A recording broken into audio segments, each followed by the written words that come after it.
ፈጽመው ሊያስቡበት ይገባል። ኦርቶዶክሳውያን በከፍተኛ ደረጃ ሊጨነቁበት ይገባል። ፈጽመው ሊጨነቁበት ይገባል። ምርጫ ሲባል ምን ማለት ነው? እኔ 11 ወይ 12 አካባቢ ሀሳብ አቀርብላችኋል።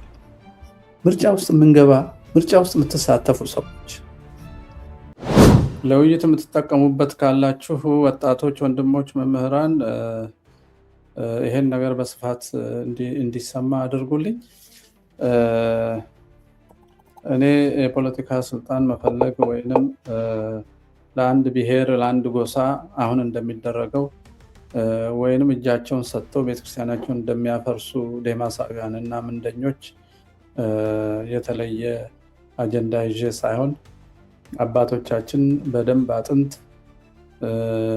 በፍጹም ጸሎት ሺህ ዘመናትን ያሻገሯትን የታላቋን ኢትዮጵያ ቅሪት አሁን ያለችዋን ቅንጥብጣቢ እንኳ ፈጽሞ እንድትጠፋ ለማድረግ የሚሰራው ጠላት ብዙ ነው። ጠላቱ እንግዲህ ሀሳቡ የመነጨው ከውጭ ቢሆንም ካለፉት 50 ዓመት ወዲህ በሀገር ውስጥ የፖለቲካ ርዕዮት ሆኖ ለመንግስትነት የሚበቃ ውጭ የተዘራ አገር ውስጥ በቅሎ ስር የሰደደ ጠላትነት ስለሆነ ይህ ጠላትነት በመደበቅ በመቅለስለስ በማስመሰል ነፃ አውጪ በመጠበቅ የሚወጡት ጠላት አይደለም። ዘረፉን፣ አፋጁን፣ መጨረሻ ጦርነት ከፈቱብን፣ እርስ በርስ አፋጁን። የላኳቸውን ባዕዳን ጠርተው ኢትዮጵያን በወረዳና በአውራጃ አካፍሉን ብለው የምን ስምምነት የእንትን ስምምነት ብለው ደም ማፍሰሱን ቀጠሉበት። ስንመርጣቸው ነበር አይደለም? አታለውንም ይሁን ምንም ይሁን። ስለዚህ የዚህን የድንቁርና ምርጫ አቁመን በመስፈርት እንስማማ። ኦርቶዶክሳዊ የክርስቶስን እውነተኛ ወንጌል የሰበኩትን የነ ቅዱስ ዮሐንስ አፈወርቅን ጥብዓት አንዲት ባልቴት መሬት ተነጠቀች ብለው የተሰደዱ በአውዶክሲያ የእሱን ጥቅስ እየጠቀሱ በተቃራኒ ተርጉሞ ሰው የሚያደነዝዙ ሰባኪያን እየሰማችሁ የሚሰደድልን፣ የሚታሰርልን፣ የሚሞትልን፣ እውነት የሚናገርልን አባት ስላጣን ራሳችን ደንዝዘን እልቄታችን መጠበቅ ስለሌለብን ምርጫም ይሁን ጦርነትም ይሁን ምርትም ይሁን ምንም ቢነገር የእኛ ጉዳይ አጀንዳ የእኛን ጉዳይ ኦርቶዶክሳውያን እልቄት አጀንዳ የማያደርግ የፖለቲካ ክርክር የኦርቶዶክስ ጠላት ነው። ከኛ የሚብስ አጀንዳ የለም። ከኛ እልቂት፣ ከኛ ህልውና የሰው ልጆች ነን። እኛ የእኛን እልቂት ማንሳት የማይፈልግ የፖለቲካ ድርጅት ስልጣን የሚይዘው የእኛን ጥፋት ለማስቀጠል ነው። እንዲህ ብለን መስማማት አለብን። ተመልከቱት። ይህን ሁሉ ህዝብ አሰልፈው በመከራ ውስጥ ከቀጠጡ በኋላ በመንግስት ድጋፍ እና አመቻችነት ይህን ሁሉ ማተብ እያስበጠሱ ያስነቅሳሉ፣ ከእግዚአብሔር ያወጣሉ። እዛ የተመደበው እረኛ ጳጳስ ተብዬ ደግሞ በአመት 2 አዲስ አበባ እየመጣ የዝውውር የቦነስ የመኪና ግዢ የህንፃ ስራ እያወራ ልጆቹን እያስፈጀ ይመለሳል። ከዛ ቤተ መንግስት ሄዶ እንቅልፍ ትተኛለህ፣ እንዴት ነው ጤና እያለ ይሄን የሚያስፈጽመውን ሰው ሲያደንቅና ገጽታ ሲገነባ ይውላል። በመንግስትና በስርዓት ህዝቦችን ከእምነት ማስወጣት፣ ማስገደድ፣ ማሰቃየትን ለማስቆም ቃል የሚገባ እስካሁን የተደረገውን ሁሉ ለማረም የሚሄድ አንድን ሀገር በሃይማኖት ከፋፍሎ ለማፋጀት ሌላውን እምነት ለማጥፋት የተደራጁ መዋቅራትን በህግ የሚገድብ ፖሊሲ ያለውን ብቻ ነው ምርጫችን እሱ። እኛ ኦርቶዶክሳውያን የምንመርጠው ችግራችንን ለመፍታት ነው እንጂ ለአምልኮ አይደለም። ጣዖታት አይደሉም ፓርቲዎች ወይንም መንግስት ጣዖት አይደለም። ችግር እንዲፈታ ከመሃላችን ሰው መርጠን ግብር አዋተን ብር ሰጠን ስልጣን ሰጠን መከላከያና ፖሊስ ሰጠን መዋቅር ሰጠን እንዲያስተዳድረን የምናደርገው ጣዖት አይደለም። እኛን እንዲያገለግለን ከፈለግን አሁን የሚፈጸምብንን ማንኛውን ሁለገብ ጥቃት ለማስቆም አጀንዳ አድርጎን የሚወዳደር እንጂ ስለ ግድብና ስለ ወደብ ስለ ችግኝና ስለ አስፋልት ስፋት እየነገረን የሚያርደንን ስርዓት አይደለም። ይሄንንማ 38 ዓመት ሞክረነዋል። ጤና ይስጥልኝ፣ እንደምን ሰነበታችሁ? የፍኖተ ርቱዓን ሚዲያ ተከታታዮች፣ እኔ ፋንታሁን ዋቄ ነኝ።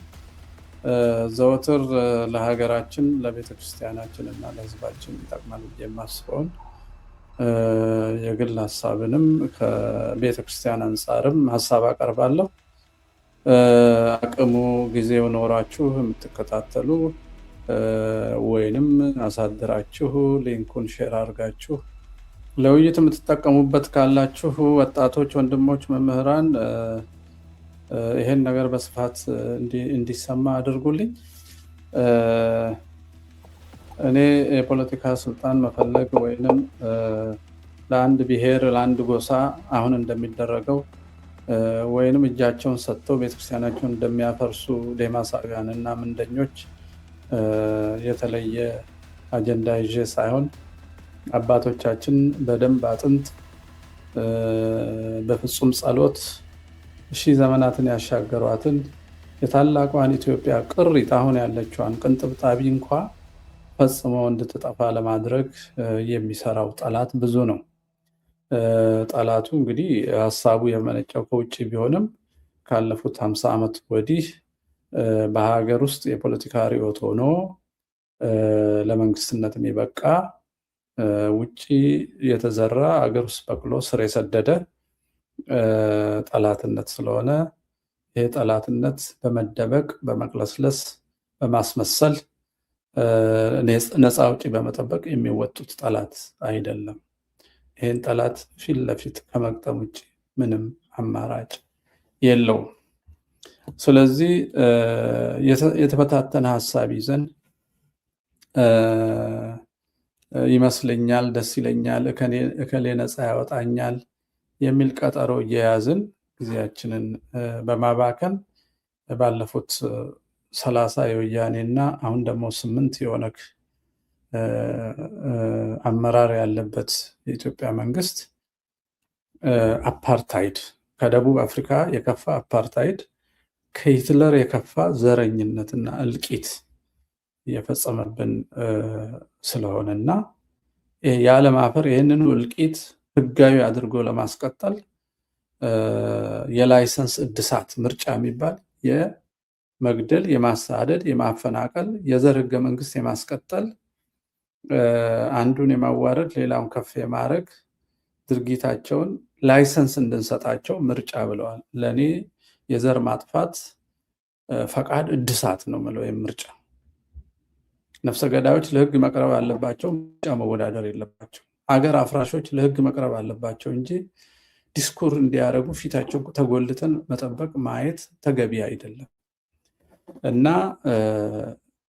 ምንም እጅ ከወርች የታሰርን ሀገር ውስጥ ቁጭ ብለን ምንም ማድረግ የተሳነን ሰዎች ማድረግ የምንችላቸው ብዙ ነገሮች ስላሉ ከዛ አንጻር ነው ሀሳብ ማቅረብ የምፈልገው ማለት ነው።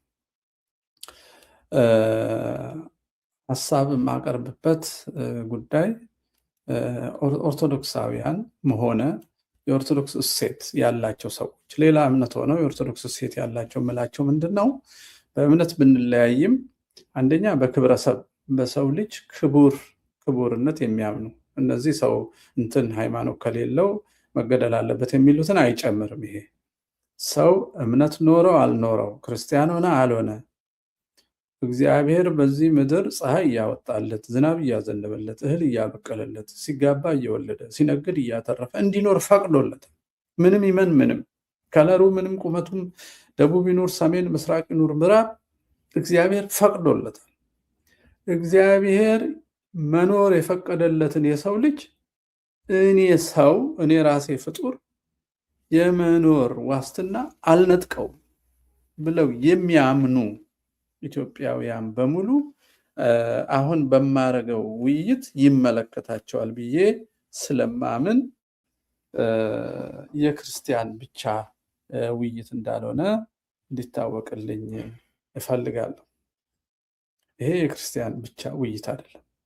ግን በተለይ ልዩ አድርጌ ክርስቶሳውያንን የማነሳበት ዋናው ምክንያት ልዩ ኢላማ ስለተደረጉ ብቻ ነው። በአማራም ስም ምንም ስም ልዩ ኢላማ፣ ልዩ የጥፋት ኢላማ ስለተደረጉ ክርስቲያን እያልኩ አወራለሁ እንጂ ሰው ለተባለ ኢትዮጵያዊ ሁሉ የምናገረው ነገር ይመለከተዋል። በአሁኑ ጊዜ ስልጣን ላይ ያለው መንግስት ከሱ በፊትም የነበረው በምርጫ ስም ሲያጭበረብረን ኖረዋል። ከንጉስ አስተዳደር እስካሁኑ የአፓርታይድና የዘር መንግስት ድረስ ሁሉ እኛን ለመጨረስም ለመጨፍጨፍም የተጠቀሙበት ስልት ምርጫ ነው የተጠቀሙት። ስለዚህ ይሄ ነገር በዚህ መቀጠል ስለሌለበት ምንድን ነው ማድረግ ያለብን? ዝም ብለን እንደ እንስሳ እየታረድን ነው የምንቀጥለው ወይስ ተነጋግረን ነው ከችግር የምንመጣው የሚለውን እንድናነሳ ነው ወንድሞቼ የመጣሁት። ሌላ የተለየ ሚስጥር ልነግራችሁ አይደለም። እንዳው ከተኛንበት ነቃ እንድንል እና ሊያጠፋን የተነሳውን ስርዓት ገደብ እንድናበጅለት ነው። እያጨበጨብን ማለቅ የለብንም። አንዱ በስብከት ስም አሳቦ ያደነዝዘናል። ሌላው በእውነት ልማት ብሎ ቁስ እያሳየ ያደነዝዘናል። ሌላው የጎጥ መዝሙር፣ የጎጥ አንድነት፣ የጎጥ ፍላጎት እያመጣ ያደነዝዘናል። ከዚህ ድንዛዜ ወጥተን የምንኖርበትን ምክር እንድናደርግ ነው። ሌላ ምን ከዚህ የበለጠ ዓላማ ሊኖረን አይችልም። እስቲ አንድ ፋይል እዚህ ላይ ልጫንና በስክሪን ላሳያችሁ እና እውነት ነው ወይ? እውነት ፖለቲካና ሃይማኖት ቤተመንግስትና ቤተ ክህነት ነው ወይስ ፖለቲካና ሃይማኖት ነው የሚለያየው? በአንድ ሰው ውስጥ በአንድ ክርስቲያን ውስጥ ልዩነት ፈጥሮ መኖር ይቻላል ወይ የሚሉ ጥያቄዎች ላይ ስለሚነሱ ያን ጥያቄ ለመመለስ ነው። አሁን መጥቷል። ቲክቶክ ላይ ያላችሁት ላታዩት ትችላላችሁ። አጓጓችሁ። ዩቲዩብ ላይ ያሉት ናቸው የሚያዩት ማቀርባቸውን ነገሮች ማለት ነው። እንግዲህ ምርጫ የሚባለው ቃል ምርጫ የሚለውን ቃል እንየው። ምርጫ መምረጥ ቃሉ ውስጥ በጣም ቀላል የኪዳነ ወልድ ክፍልን ዲክሽነሪ ወይንም ከአንድ ፈረንጅ የምናመጣው ረቂቅ ትርጉም የለውም። ግልጽ ነው። ምርጫ የሚባለው ነገር የሚመረጥ ነገር አለ ማለት ነው። የሚመረጥ ነገር አለ። አማራጮች አሉ ማለት ነው። አማራጮች አሉ። ልብ በሉ፣ ይሄን ያዙልኝ። ቀላል የሚመስል ጠላቶቻችን እኛ የሚያታልሉበት ስለሆነ ማለት ነው። ምርጫ ሲባል 3 ነገር መሟላት አለበት። አንደኛ መራጭ መኖር አለበት። ሁለተኛ የሚመረጡ አማራጮች መኖር አለበት። ሶስተኛ ይሄን ሂደት በታማኝነት የሚያካሄድ ከተጽዕኖ ነፃ የሆነ አካል መኖር አለበት። አራተኛ ማዕዘን ብንጨምርበት የመምረጫ መስፈርቶቹን መራጮቹ ማወቅ አለባቸው። መጀመሪያ አማራጭ መኖር አለበት። አማራጩ ራሱ ሲፈጠር ይመርጣል የተባለው ህዝብ እሴት፣ ፍላጎት፣ ግብና ርዕይ ላይ የተመሰረቱ በተሻለ መንገድ እዛ ግብህ፣ እዛ ርዕይህ፣ እዛ አደርሳለሁ፣ ፍላጎትን አሳካላለሁ የሚሉ አማራጮች ናቸው የሚቀርቡት እንጂ ልሂቃን ተሰብስበው የራሳቸውን ግብ የራሳቸውን ርዕይ አስቀምጠው ልክ ወያኔ እንዳደረገ ሀገር ማፍረስ፣ ትግራይ ሪፐብሊክን መፍጠር፣ ትግራይ ኦርቶዶክስና አማራ ማጥፋት ልክ ኦነግና ይሄ የራሳቸው ግብ ነው፣ የህዝብ ግብ አይደለም።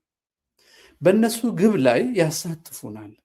አእምሮ አጥበው ብር ሰጥተው በስልጣን አጓጉተው ባፈናቀሉት ቦታ እናሰፍራቸዋለን እያሉ አጓጉተው የእነሱ ምርጫ እኛ ህጋዊ እንድናደርግላቸው ያታልሉናል። በንጉሱ ጊዜ ምርጫ ነበረ።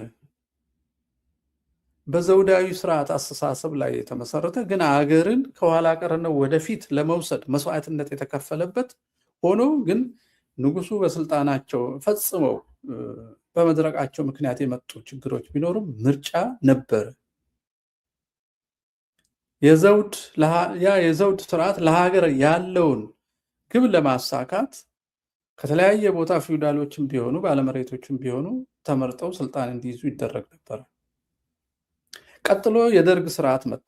የደርግ ስርዓት ደግሞ ምርጫ ያደርግ ነበር። የምን ምርጫ?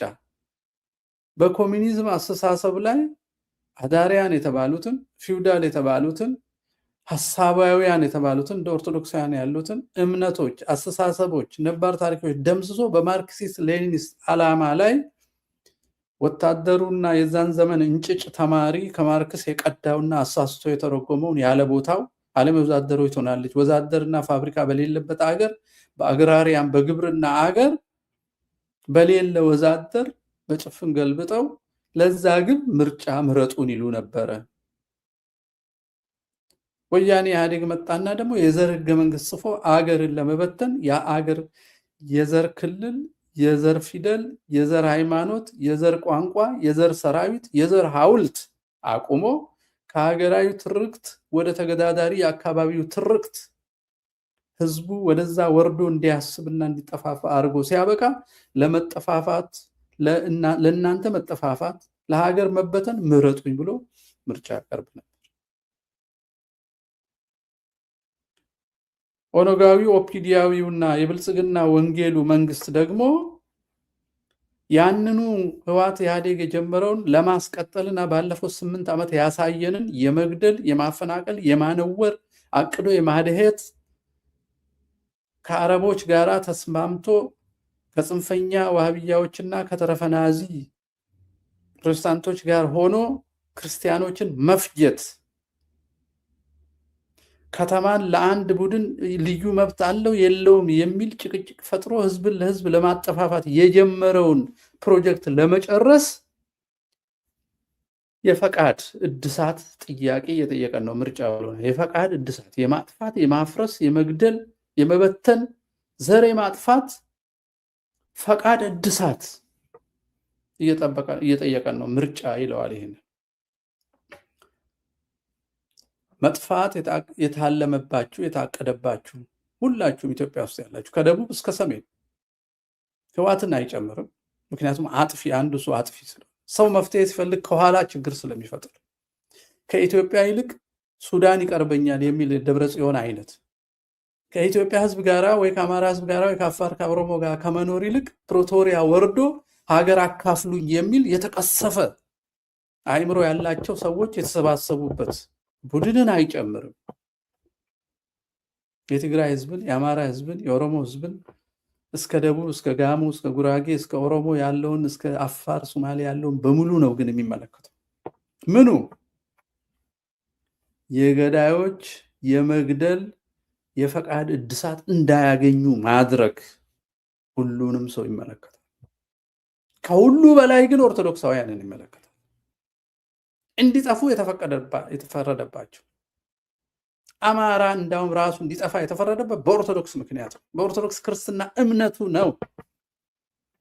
በዛ እምነት ላይ ተመስርቶ የመሰረታት ሀገር ረጅም ታሪክ፣ በዛ እምነት ላይ ተመስርቶ የመጣውን የውጭ ወራሪ ያሸነፈበት ታሪክ፣ በዛ እምነት እሴት ላይ ተመስርቶ ሁሉንም አማኒውንም ኢአማኒውም አንድ ላይ አቅፎ የመኖሩ ታሪክ በአንድነታችን የተሰነፉ ባዕዳን አንድነትን አህዳዊነት የሚል ግን ትርጉሙ አሉታዊ የሆነ ትምህርት አስተምረዋቸው የለቀቁብን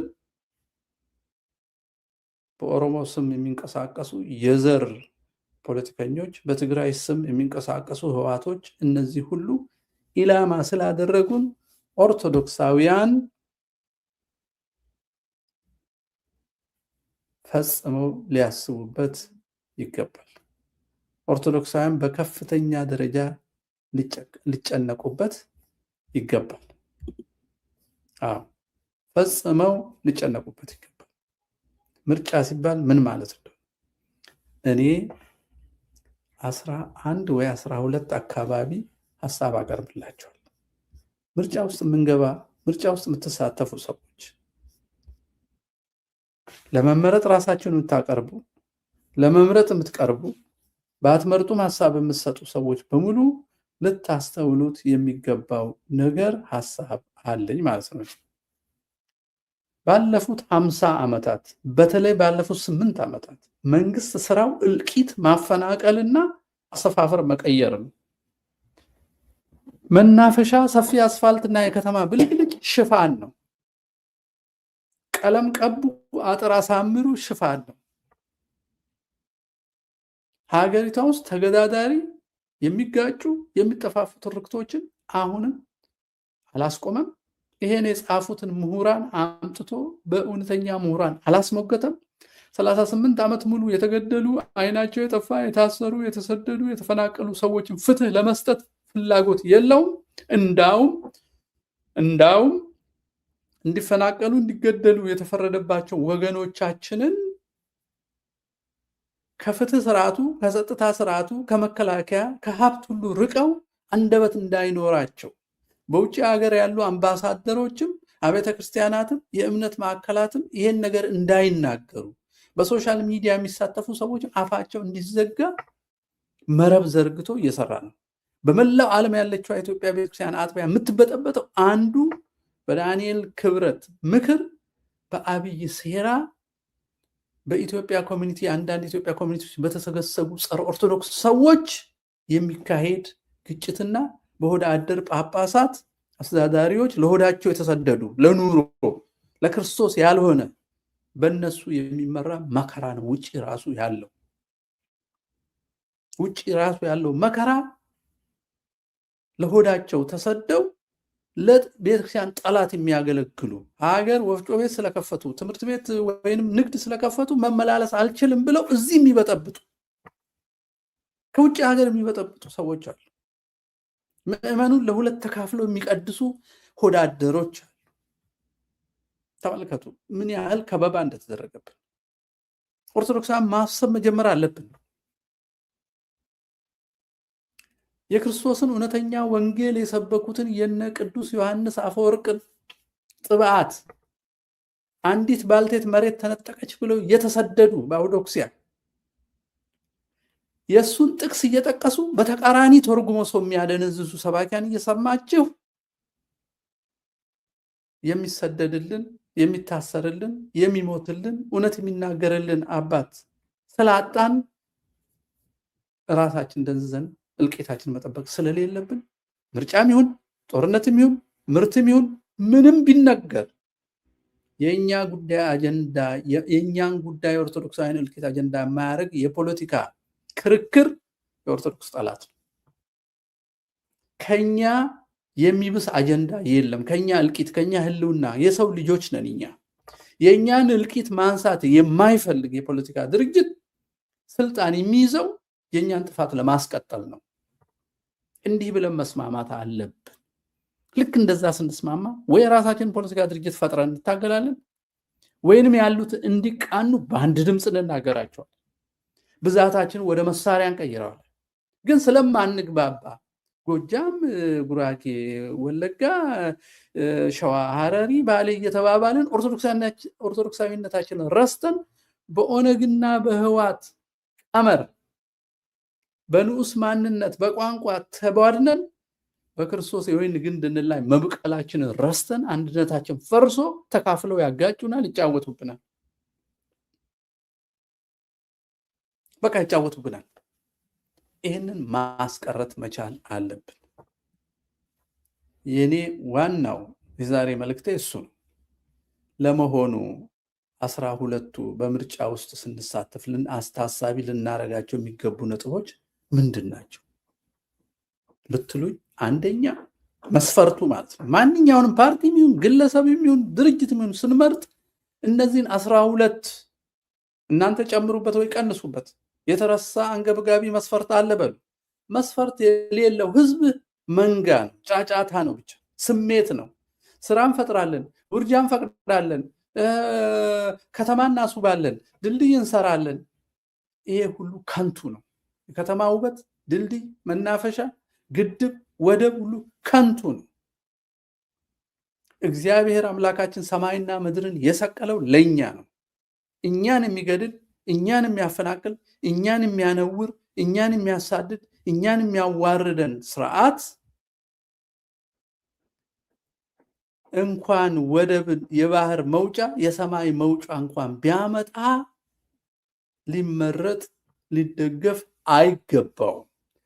ይሄን ሁሉ መስራት የመንግስት ግዴታ ነው። መንግስት ራሱ ሲፈጠር ለምርጫ አይደለም የሚያለመው፣ ማልማት ግዴታው ስለሆነ በብራችን በጉልበታችን በሀገራችን ተፈጥሮ ሀብት ላይ ቆሞ ያመርታል እንጂ እንደ እግዚአብሔር የሚፈጥረው ነገር የለውም። መንግስት እግዚአብሔር ለእኛ የፈጠረንን ነጥቆን፣ አፈናቅሎን፣ ገሎን፣ አጣልቶን፣ አለያይቶን፣ ከፋፍሎን በሐሰት ትርክት እንጠላላ አድርጎን ሲያበቃ ይሄን እንድቀጥል ፈቃድ አድሱልኝ ሲል እያጨበጨብን የኔ ጀግና እንመርጣለን እየተባባልን ጊዜ ማጥፋትና እልቂት ማስቀጠል ያለፈው 50 ዓመት ይበቃናል። በንጉሱ ጊዜ መርጣቸዋል። በደርግ ጊዜ ስትመርጡ የኖራችሁ እድሜ ያላችሁ፣ ወያኔ ጊዜ ስትጫወቱ የኖራችሁ 30 ዓመት ሙሉ መርጣለሁ እያለ ሲጫወት፣ አሁንም እነዚህን ሰው እንደ እንስሳ የሚያርዱ የሚያሳድዱ መሳቀቅ የማያውቁ ነውር የማያውቁ በነውራቸው የሚኮሩ ነውረኞችን መልሶ የግድያና የጥፋት ላይሰንስ መስጠት በራሳችን መፍረድ። ስለዚህ አንደኛ የኛ መስፈርት መሆን ያለበት ሰውን ስንመርጥ ወይንም ድርጅትን ስንመርጥ ግፊትም ስናረግ ይሄን እሴት ልበሱ ብለን ግፊት እንድናረግ መስፈርት ምለው አንደኛው እና ልንሻገረው የማንችለው የማይገባ ወረፋ ማናስይዘው አንደኛ የምርጫ ሚሆን ማንኛውም ነገር አስተዳደርና ከፍትህ ጋር የተያዘ ማንኛውም ነገር ክብረ ሰብ ነው። ጻፉ። ክብረ ሰብ ነው። የሰው ልጅ ክብር ሃይማኖቱ፣ እምነቱ፣ ባህሉ፣ ቀለሙ፣ የሚኖርበት አቅጣጫ ምስራቅ ምዕራብ ሳይታይ ሰው አዳማዊ በመሆኑ መከበሩን አረጋግጣለሁ፣ ለዛ ኖራለሁ የሚለን ንቅናቄ፣ ፓርቲ፣ መንግስት በሉት ግለሰብ በሉት እሱ አንድ መስፈርት ያሟላል። አንድ ብቻ ነው፣ ገና አንድ ነው የሚያሟላው። የምናወራው ስለ ሀገር ስለሆነ ክብረ ሰብ ግን የመጀመሪያው ነው። ሃይማኖት የለውም። በፍጥረት ያገኘነው ክብር ነው። ምንም በደለኛ ርኩስ ኃጢአተኛ ብንሆን እሱ ይፈርድብናል እንጂ በምድር መከራ የሚያሳየን ስርዓት ማቆም የለብንም። ስለዚህ ክብረ ሰብ ሰው ሲከበር ስልጣኔም ልማትም አጀንዳ መሆን ይችላል። ወደብም ግድብም አበባም ችግኝም መናፈሻም አጀንዳ መሆን ይችላል። ችግር የለውም። ከዛ ሰው ተዋርዶ አጀንዳ የሚሆን ነገር ግን የለም። ይሄን እግዚአብሔር አሳይቶናል። ሰውን ወደ ራሱ ሲሰበስብ በዚህ ዓለም ፍጻሜ ሰማይና ምድር ስለማያስፈልጉ ወደ አለመፈጠር ይመለሳሉ፣ ያልፋሉ ይላል እግዚአብሔር። ያልፋሉ። ማናልፈው እኛ ነን። ብናጠፋ ለዘላለም እንቀጣለን፣ ብናበጅ ለዘላለም ከሱ ጋር በሕይወት እንኖራለን እንጂ ማንጠፋው እኛ ነን። ሰማይና ምድርም የተፈጠሩበት ዓላማ ለእኛ ስለሆነ መኖራቸው አያስፈልግም። እኛን እየገደለ እኛን እያፈናቀለ እኛን እያጣላ ታሪካችን እያጠለሸ ሃይማኖታችን እየከፋፈለ ዝቅ እያደረገን ግድብ፣ ወደብ፣ ችግኝ የሚለው ህሊና ቢስ ሰውነትን ያልተረዳ በቁስ ያበደን ስርዓት የግደለኝ ላይሰንስ መስጠት የለብንም። ስርዓቱን ብቻ አይደለም፣ ስልጣን ላይ ያሉትን ብቻ አይደለም፣ የተኮለኮሉትና ወረፋ የያዙ ዘረኞችንም ጭምር ነው። ባይቶና ምናምን፣ ህዋት፣ ኦነግ፣ ኦፌኮ ዘረኛ የሆነ በሙሉ ክብረሰብ አያውቅም። ለምን? ከሰው ሰውን አስበልጦ ቡድን ስለሚፈጥር፣ ከሰው ሰውን ስለሚለይ ክብረሰብን አያውቅም። ክብረሰብን በቡድን ውስጥ ቀብሮ የኔ ቡድን አይደሉም ያላቸውን በዘር ደረጃ የሚያጠፋ ስለሆነ ክብረሰብን አያውቅም። ስለዚህ አይመረጥም፣ አይደግፍም። በተቻለ ሁሉ ከኢትዮጵያ ምድር እስከነ ሐሳቡ የሚወገድበት ስራ ነው መሰራት ያለበት። እንዲህ አይነት አወቃቀርና አስተሳሰብ ማለት ነው። የመጀመሪያው መስፈርት ምንድን ነው አልኳችሁ? በእኔ አስተሳሰብ ክብረ ሰብ ሃይማኖት፣ ባህል፣ አቅጣጫ፣ ቦታ፣ ቀለም፣ ዘር፣ ቋንቋ አይለይም። ክብረ ሰብ አዳማዊ የሰው ልጅ ክብር። ሁለተኛው መስፈርት አሁን የምንሰቃይበትን የሚቀለብስ እንዲሆን ነው። ሁለተኛው ከዘር ፖለቲካና ህግ፣ ከዘር ክልል፣ ልብ በሉልኝ፣ ከዘር ፖለቲካ የርዕዮት ማቀንቀን ከስርዓቱን ከዘር ህገ መንግስት ከዘር ክልል ሀገሪቷን በዘር ከልሎ ራሳቸውን የቻሉ ሉዓላዊ ሀገር አስመስሎ ከዚህ አትሻገርም፣ እዚህ አትኖርም፣ ይሄን ወረዳ የኔ ነው ስጡኝ ብሎ ባዕድ ጠርቶ ፕሪቶሪያ ሄዶ የሚፈራረም አይነት ከሐሰት ትርክት ፈጽሞ የራቀ ነገር ነው የምንመርጠው። ከዘር ፖለቲካ፣ ከዘር ህገ መንግስትን ከመከላከል፣ የዘር ክልልን ከመደገፍ፣ ከሐሰት ትርክት ፈጽሞ የራቀ ግለሰብና ድርጅት ነው መምረጥ ያለብን። እንዲህ የሆነ ከሌለ ደግሞ መፍጠር ነው ያለብን። እንዲሆኑ ደግሞ ጫና ማድረግ አለብን። ካልሆነ ለሰው ልጅ የተሰጠውን ማንኛውም ራስን የመከላከል ነገር ታሳቢ ማድረግና ጠረጴዛ ላይ አስቀምጦ እየተዘጋጁ መቆየት ያስፈልጋል። ይሄ አንዱ ሁለተኛው መስፈርት ነው። የመጀመሪያው ክብረሰብ ነው። ሁለተኛው ከዘር ፖለቲካ፣ ከዘር ቡድን እና ትርክት ፈጽሞ የራቀ ግለሰብ፣ ድርጅት፣ ርዕዮት ያለው መሆን አለበት። ሶስተኛው ባለፉት 38 ዓመታት ከአሶሳ ሻዕቢያ፣ ወያኔና ኦነግ አብረው ሲገቡ አሶሳ ማረድ ከጀመሩበት ሆስፒታል ውስጥ ከጨፈጨፉት ህዝብ በማንነቱ አልጋ ላይ ሆስፒታል አሶሳ አልጋ ላይ ያለውን እያወረዱ ያረዱበትን ጭምር ከበደኖ እስከ አርባ ጉጉ እስከ ዛሬው ሽርካ እስከ ቡራዩና እስከ ኮልፌ ቀራኒዮ የታረዱትን ወገኖቻችንን ቆጥሮ የተፈናቀሉትን ቆጥሮ በእቅድ የደዩትን ቆጥሮ አካላቸው የጎደላቸውን ቆጥሮ ለፍትህ ለማቅረብ የተዘጋጀ መሆን አለበት። የምንመርጠው ለፍትህ የተዘጋጀ መሆን አለበት። የተፈናቀሉትን ወደ ቀያቸው የሚመልስ ካሁን በኋላ እንዲህ አይነት አስተሳሰብ በኢትዮጵያ እንዳይበቅል ህገ መንግስት አይደለም ወይም ህገ ፓርቲ አይደለም ወይ ህገ ልሂቃን አይደለም፣ ህገ ህዝብ የሚጽፍ ባለፉት 38 ዓመታት ዘመናት የተፈናቀሉ፣ የተገደሉ፣ የተነወሩ፣ የጠለሹ፣ ያፈሩ፣ የተዋረዱ ሁሉ ፍትህ የሚያገኙበት፣ የሚካሱበት፣ ችግሩን ያደረሱ በህግ የሚጠየቁበት ሁኔታ ፈጥራለሁ የሚል ፓርቲና ቡድን ብቻ ነው ማምረት ያለበት።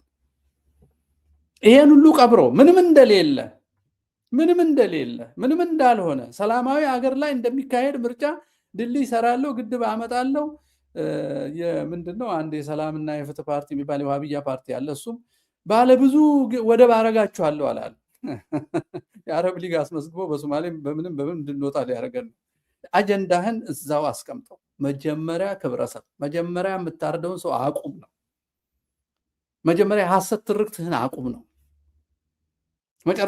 መጀመሪያ ከሃይማኖት የምታፈልሰውን ወገኔን ማፍለስ አቁም ነው።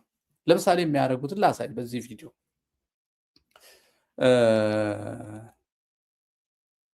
በዚህ ቪዲዮ እንዴት ህዝብን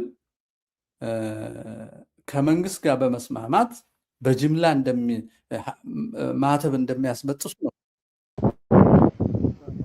ተመልከቱት።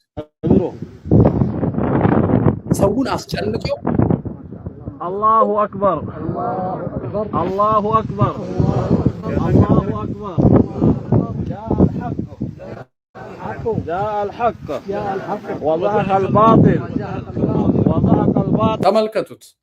ይህን ሁሉ ህዝብ አሰልፈው በመከራ ውስጥ ከቀጠቱ በኋላ በመንግስት ድጋፍ እና አመቻችነት ይህን ሁሉ ማተብ እያስበጠሱ ያስለቅሳሉ፣ ከእግዚአብሔር ያወጣሉ። እዛ የተመደበው እረኛ ጳጳስ ተብዬ ደግሞ በአመት 2 አዲስ አበባ እየመጣ የዝውውር፣ የቦነስ፣ የመኪና ግዢ፣ የህንፃ ስራ እያወራ ልጆቹን እያስፈጀ ይመለሳል።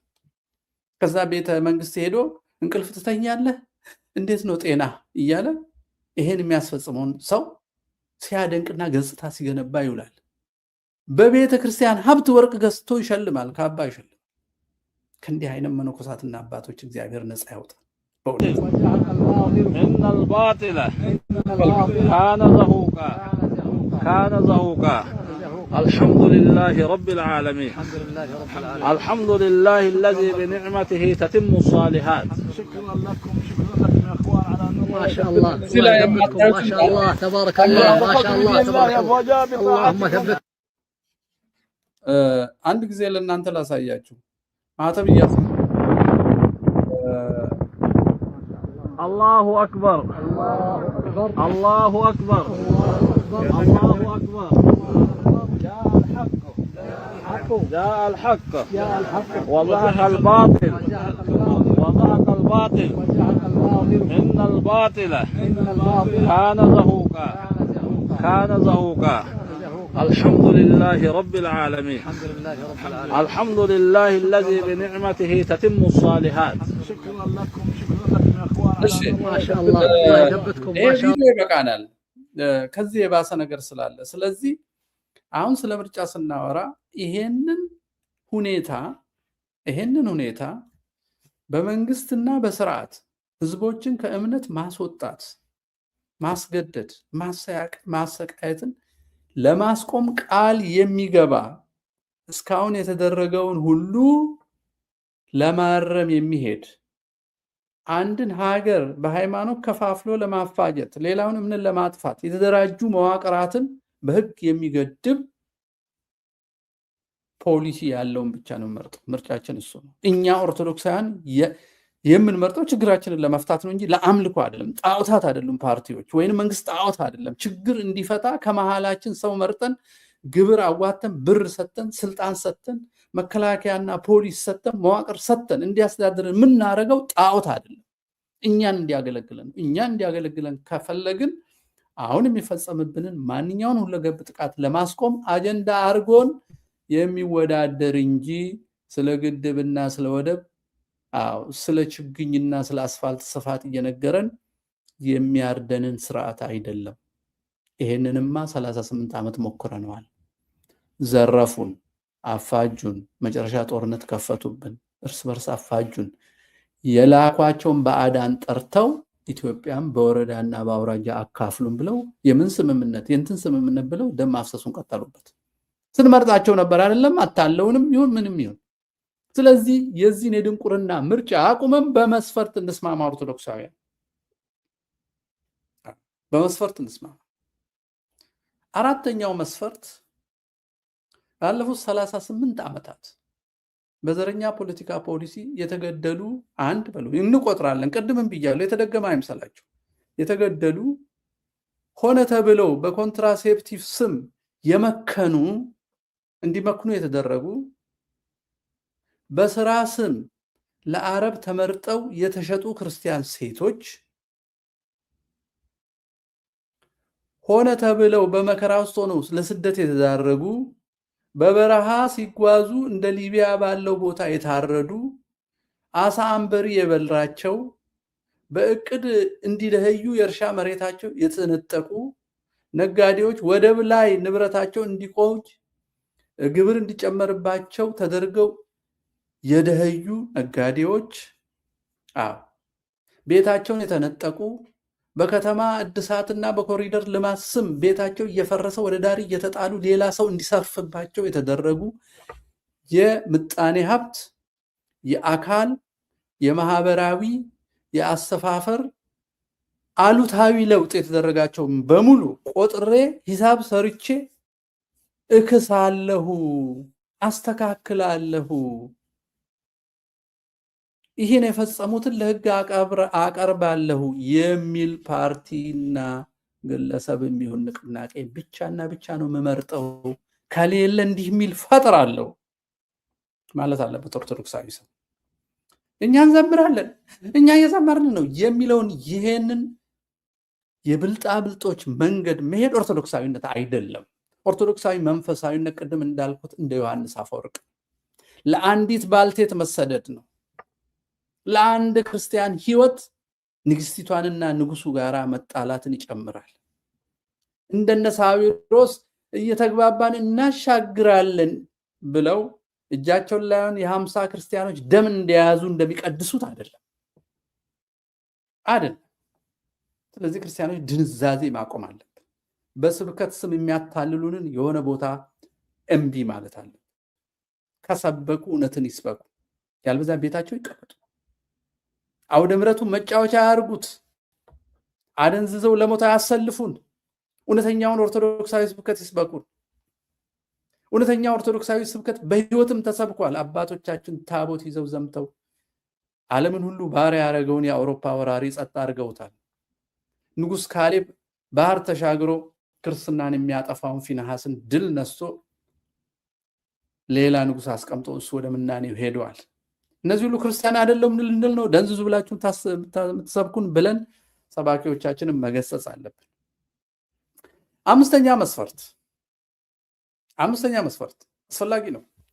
የሐሰትና የጥላቻ መጻሕፍት የደረሱትን ምሁራን በጥናት ስም የተለያዩ የጥላቻ የመለያየት ትምህርትን ጆርናሎችን ያሳተሙ የጎሳ እምነት ቡድን ለይተው የጎሳ ቡድን እምነትና አንድ እምነትንና አንድ የጎሳ ቡድንን ለይተው ያጠለሹ አርቲስቶች፣ ጸሐፊዎች፣ ጋዜጠኞች፣ ባለስልጣኖች የጥላቻ ሐውልት የቀረጹና የተከሉ ያስተከሉ እነዚህ ለፍርድ የሚያቀርብ ስርዓት እንዲተከል እታገላለሁ የሚል ፓርቲ ነው መምረጥ ያለብን። ስድስተኛ አገርን ለመከፋፈል ግጭትና ጦርነት የመሩ የጎሳ ልሂቃን ፍትህ በማዛባት ከዘር ፖለቲካ ጋር የተባበሩ የመንግስት ባለስልጣናት፣ የመከላከያ፣ የፖሊስ፣ የፍትህ ተቋማት መሪዎችን መርምሮ ለፍርድ የሚያቀርብ ስርዓትን እገነባለሁ የሚለን ፓርቲ ነው መምረጥ ያለብን። እኛንና ዋጋውን የከፈልነው ከሚያደሙን መሃል የቱ በትንሹ ያደማኛል እያልን መምረጥ የለብን። ደማችንን የሚያቆም መከራችንን የሚክስና የሚያስክስ ዳግም እንዲህ አይነት ሁኔታ እንዳይመለስ በህግም በስርዓትም በትምህርትም ውስጥ በአርትም ውስጥ የሚያስገባ ነው የምንፈልገው። ሀገራችን ነው። ይሄ ጣውታት አይደሉም። እነዚህ እኛን ካላገለገሉ ሊኖሩ አይገባም። ሰባተኛ መስፈርት በባህል፣ በሃይማኖት፣ በሲቪል ድርጅቶች አመራርነት ለ38 ዘመናት ከወያኔም ከኦነግም መንግስታት ጋራ ተባብረው ሽፋን እየሰጡ ገጽታ እየገነቡ ምዕመናንን በማንኛውም እምነት ውስጥ ያሉ ምዕመናንን ማንኛውም ባህል የሚከተሉ ወገኖቻችንን አዘናግተው ያስፈጁ፣ እንዲፈናቀሉ ያደረጉ፣ ያሰቃዩ፣ ለዚህ መከራ የዳረጉ የሃይማኖትና የባህል መሪዎችን ተጠያቂ አደርጋለሁ። የኤንጂኦዎችንም ከበር ሲሰጡ የነበሩት ለዚህ ስራ የተቋቋሙ ኤንጂኦዎች አውቃለሁ እኔ ችግር ለመፍጠር በወያኔ ጊዜም አሁንም ያሉ በልማት ስም ውሃ ይቆፍራሉ፣ መንገድ ይሰራሉ። ስራቸው ግን ማህበረሰብን መከፋፈልና ዘረኝነትን ማራመድ ነው። አንደኛውና ማቀው ከህዋት ድርጅቶች ቀጥሎ የዘገየ አስፋው ሁንዴ የሚባለውን ድርጅት ነው። ማይክሮ ፋይናንስን ቢል ዘር ነው የሚያራምደው፣ ውሃ ቆፍራለሁ ምስል ዘረኝነት ነው የሚያራምደው። ሌሎችም በብዛት አሉ፣ የምታውቁት እናንተ ተናገሩ።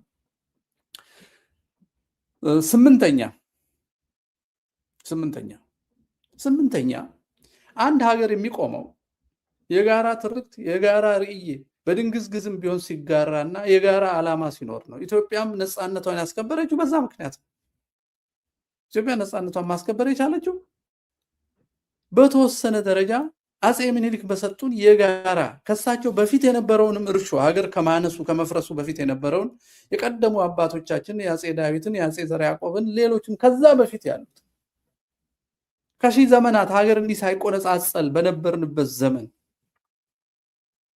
ከወዲት በፊት ኢትዮጵያን አስቧት። ከወዲት እስከ ዘመነ መሳፍንት ያለውን አስቧት። ከዛ እስከ ጃንሆይ ከዛ እስከ ደርግ ከዛ እስካሁን ያለው አስብ። የድሮ እርሻችን ምኒልክን እንኳን ረድቶት ያን አንድነት አምጥቶ ጠላትን ለማሸነፍና አሁን የምንባላባትን አገር እንኳን እንዲኖረና አድርገውልናል። ያንን የጋራ ትርክት በማጠልሸት ተገዳዳሪ የጎሳ ትርክት በመፍጠር ደም እስኪፈስ ምክንያት የሆኑ የፖለቲካ ድርጅቶች መሪዎችና ሊቃኖቻቸው ለህግ መቅረብ አለባቸው። እስካሁን ያመረቱትም መፍትሄ ሊሰጠው ይገባል። ያመረቱት የሐሰት መርዝ ብሎ ፊት ለፊት የሚናገር የፖለቲካ ፓርቲ ይፈልጋል። 9ኛ የኢትዮጵያ የግዛት አንድነትና የህዝብን እኩል የሀገር ባለቤት የመሆን አድምጡኝ። አንድነት ዝም ብሎ አንድነት አይደለም።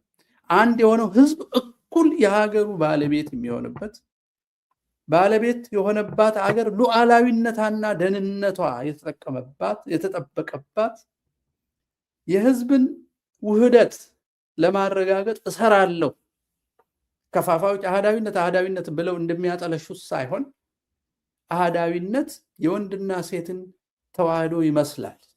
ወንድና ሴት ወንድ ወንድነቱን ሳይለቅ ሴት ሴትነቷን ሳትለቅ ሲዋሃዱ ህይወት ያስገኛሉ። ማንነታቸው ሳይጠፋ ይዋሃዳሉ። ያን ተዋህዶ በኢትዮጵያ አመጣለሁ። የህይወታዊ ተዋህዶ፣ ህብረታዊ ተዋህዶ፣ ጠላትን ድል የነሳ ተዋህዶ፣ የህዝብ መናበብ። ሐሰተኞች አንድ እምነት፣ አንድ ባህል፣ አንድ ቋንቋ ሲባል ነበረ እንደሚሉት አይደለም። ተብሎም አይታወቅም። የሆነ ህገ መንግስት ላይ አንድ አረፍተ ነገር አየን። የምናወራው ስለ ሺህ ዘመናት እንጂ ጃንሆይ ስለተናገሩት ንግግር ወይ አንድ ሚኒስቴር ስላነሳው ነገር አይደለም። ቢኖር ራሱ ዛሬ ሰው ልናርድለት ልንሰዋለት አይገባም። መስዋዕት የምናቀርብለት ንግግር ሊኖር አይችልም።